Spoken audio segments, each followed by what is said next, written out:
CEI a un site. On appelle ça CEI Côte d'Ivoire.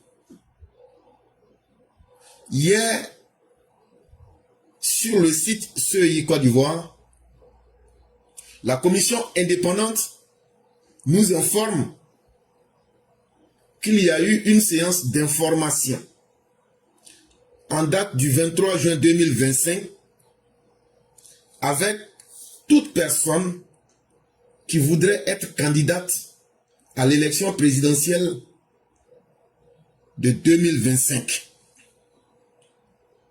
Donc la CEI, hier le matin, hier 23 juin 2025, là, ils disent que eux ils ont informé les gens, tous ceux qui veulent être candidats à l'élection présidentielle, ils ont ouvert une séance pour donner les informations à tous ceux qui veulent être candidats aux élections du 25 octobre 2025. Mais chose bizarre, qu'est-ce qu'on a constaté? C'est qu'il y avait des gens, surtout le PPACI, vous vous souvenez, le 11 avril 2025, ils ont crié fort. Je demande à nos représentants de quitter la CEI. La CEI n'est pas une bonne organisation. La CEI va brûler le pays. La CEI va faire ceci. Je vous ai dit qu'on ne va pas demander pardon à quelqu'un. Si vous vous souvenez là, je vous ai dit que laissez-les. On sait dans quoi ils sont. Eux-mêmes ils savent dans quoi ils sont. Leur caprice là. La Côte d'Ivoire n'est pas là pour gérer leur caprice. Laissez ces gens-là partir. Donc le 11 avril 2025, quand ils ont fait ça, ils ont même demandé au PDCI de les suivre. Ah, nous on est parti, nous on n'est pas dedans. Demba Traoré du PPACI, il faut quitter. Ils ont fait des grosses et grandes déclarations. On dit il n'y a pas de problème. Personne ne leur a demandé pardon. Le temps est passé. Aujourd'hui nous sommes le 24 juin 2025.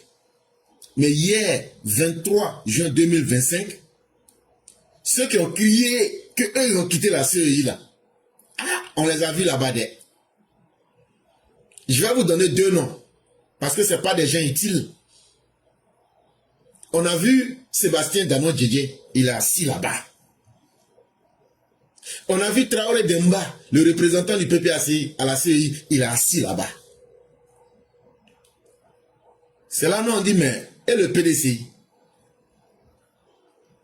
Vous avez blagué le PDCI. On n'a pas vu le PDCI, mais vous vous êtes passé derrière.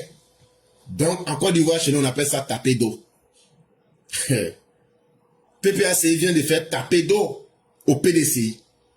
Ils sont allés en clando, chouette, ils sont allés s'asseoir là-bas. Ils ont fait leur formation, tout, et puis ils sont passés. Si tu leur demandes là, ils vont dire, ah, faut pas que quelqu'un va dire ça. Mais nous, on va venir dire ça en public. On va dire ça en public. Et c'est très bien fait pour le PDCI. On dit dans cette vie-là, quand toi-même tu ne sais pas ce que tu veux là, il y a quelqu'un qui va t'appeler à côté. La personne va te dire, éclaireur, tu ne sais pas ce que tu veux dans ta vie, non? Je vais dire, en tout cas pour le moment, je ne sais pas. La personne va me dire, bon, moi là, je sais ce que toi tu veux dans ta vie. Toi, éclaireur, tu veux dans ta vie là, moi je connais. Donc, il faut me suivre. C'est là maintenant, éclaireur va dire, bon, je te suis. Quand éclaireur va suivre la personne va utiliser éclaireur en faisant croire à l'éclaireur qu'il est en train d'aider l'éclaireur à trouver ce qu'il veut. Et puis, lui-même, il va réaliser sa vie sur le dos de l'éclaireur. C'est ça qui est en train d'arriver au PDCI. C'est ce que Gbagbo voulait nous faire en 95. Et puis, ça n'a pas marché. Dans le front républicain, là. Il voulait profiter. D'abord, en 90, il a trompé les Adi Zaourou avec le professeur, comment il s'appelle là, lui qui est décédé là. Monsieur 1%. Il les a trompés. Et puis, à la dernière minute, la vidéo que je vous ai fait écouter hier là, vous voyez, il parle d'un front démocratique. Donc, tous ceux avec qui il était, il les a utilisés. Il est passé derrière eux pour aller être candidat, pour aller se présenter candidat. Alors qu'ils avaient décidé qu'ils n'allaient pas se présenter. Il est passé derrière eux. Le même Gbagbo que vous avez entendu hier là dire que Le Front démocratique, là, voilà ce qu'il doit faire, là. Il est passé derrière eux. Il est parti se présenter contre Oufoué. Il a eu 15%. Mais avant les élections, il dit que l'élection était trichée. En 95, quand Bédié était au pouvoir, lui et puis Alassane Ouattara ont créé une association qu'on appelle le Front républicain. Dans le Front républicain, là, Babo voulait utiliser les militants du docteur Alassane Dramane Ouattara pour que ceux-là, quand Alassane sera éliminé, ils vont s'ajouter à lui et puis ils vont voter contre Babo et contre Bédié. Dans le Front républicain. Donc quand il a fait ça, pour avoir les militants du RDR, quand il se promenait, qu'est-ce qu'il disait? Si Alassane Ouattara n'est pas candidat, je n'irai pas aux élections. Il voulait tromper les gens comme ça. Mais comme lui ne connaît pas les gens du RDR là, c'est là l'expression que vous entendez Babo ou rien là. C'est les gens du RDR qui ont commencé 195. C'est là on dit Alassane ou rien. C'est nous, même pour faire opposition, c'est si nous vous trichez. Tellement vous ne valez rien. Même l'expression Babo ou rien là, c'est avec le RDR vous avez pris ça. C'est là on est sorti, on dit Ado ou rien. Et on dit, et quand il a vu maintenant que les gens du RDR là, les moutons ne sont pas contents là, c'est là maintenant il a refusé d'aller aux élections.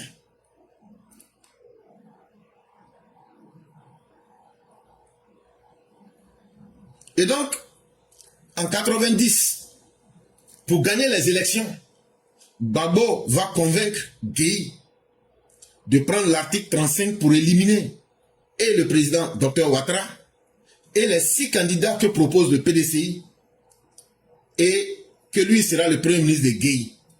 Et à la dernière minute, il va encercler Gueye Robert avec des militaires et des miliciens et des gens qui à sa cause. Ils vont prendre le pouvoir en réalité par un coup d'État.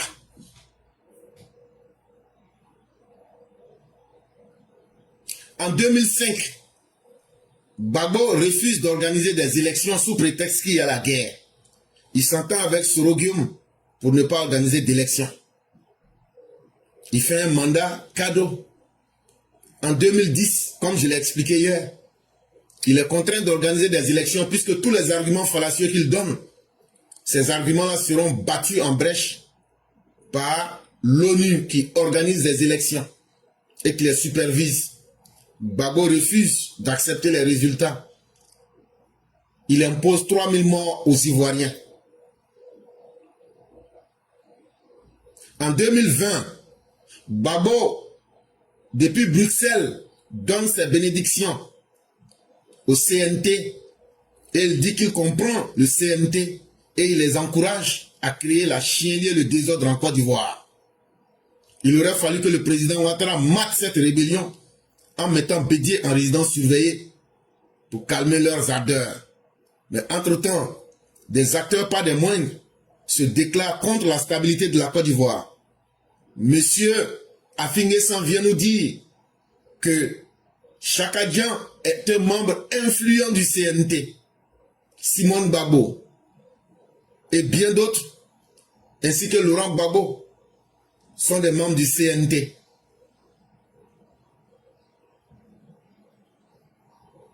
En 2025, c'est la même chose qu'ils veulent reprendre. Mais il n'y a pas de problème. Quand tu t'habitues à la bêtise, là, nous on a les médicaments pour ça. Et cette fois-ci, vous allez goûter. Mais Laurent Gbagbo ne joue pas sur un seul front. Il ne joue pas sur un seul front. Vous voyez dans cette opposition, tantôt c'est le PPACI qui s'est allié avec le PDCI. Tantôt c'est CAPCI qui s'est allié avec le PDCI.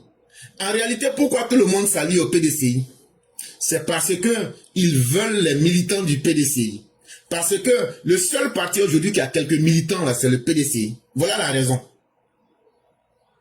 Voilà la raison. Le seul parti de l'opposition qui est structuré et qui a des militants, c'est encore le PDCI. C'est pourquoi même dans leur alliance avec le CAP, si vous voyez que c'est le PDCI qui est le parti le plus important. Quand Gbagbo s'allie au PDCI, c'est à cause des militants du PDCI. Donc il le fait en espérant pouvoir compter sur la frustration des militants du PDCI qui vont venir voter pour lui. Mais à la réalité, qu'est-ce qui va se passer?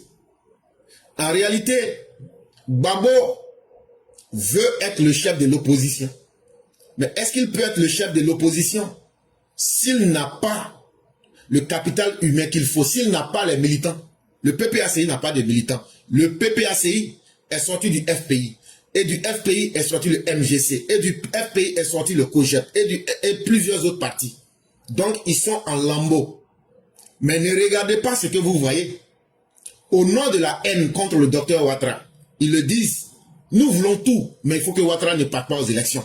Ils ont une haine qui est plus grave que vous ne pouvez l'imaginer. Donc, au nom de la haine pour le président Ouattara, ils sont prêts, même s'ils trouvent la mère et le père du diable, ils sont prêts à s'allier avec lui. Donc, ne vous trompez pas, vous les gens du RDR. Tout ce que vous voyez là, c'est du vous-vous-là. D'abord, il est dans un autre jeu pour avoir les militants du PDCI. Parce qu'il sait que s'il a les militants frustrés du PDCI, ça lui donne un électorat. Et donc, c'est pourquoi vous voyez, ils sont en train de faire ping-pong avec le PDCI, entre le CAPSI et le PPACI.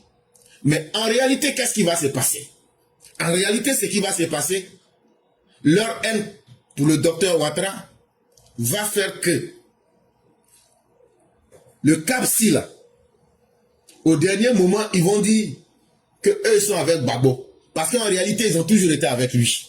Ne voyez pas leur semblant de division. La haine pour le docteur Ouattara peut faire et fera qu'ils vont mettre leur haine à côté. Et Simon, et tout ce que vous voyez là, ils vont dire, on se met derrière Gbagbo. Et une fois qu'ils seront mis derrière Gbagbo, et qu'ils auront bien roulé le PDCI dans la farine, Gbagbo veut profiter du fait que Tidiane Thiam, qui ne pourra pas être candidat, mais il va en alliance avec lui.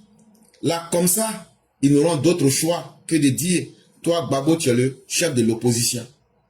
Voilà ce que Gbagbo est en train de rechercher. Mais, toujours est-il qu'on les regarde. Et dans ce jeu-là, Gbagbo fera tout, comme ce qu'il a fait hier à travers ses représentants. Ils sont allés en clando suivre les formations. Et le PDCI qu'ils ont poussé à ne pas quitter la CEI, le PDCI était assis quelque part, on leur dit, vos amis qui vous ont blagué pour quitter la CEI là, eux ils sont en train de faire formation là-bas. Donc, on dira bienvenue au PDCI du Sénégal, qui vient de goûter à la farine amère de la boulangerie PPACI. Donc tout ce qui se passe effectivement, c'est du déjà vu pour ceux qui connaissent et qui observent bien la scène politique ivoirienne. Il n'y a rien de nouveau. C'est simplement de la politique de bas étage pour perdre le temps et pour être dans l'amusaille. Mes chers Ivoiriens, nous, ça ne nous intéresse pas. Et Kwasi a réalisé un sondage. Il y a un site d'information en ligne qu'on appelle kwasi.com.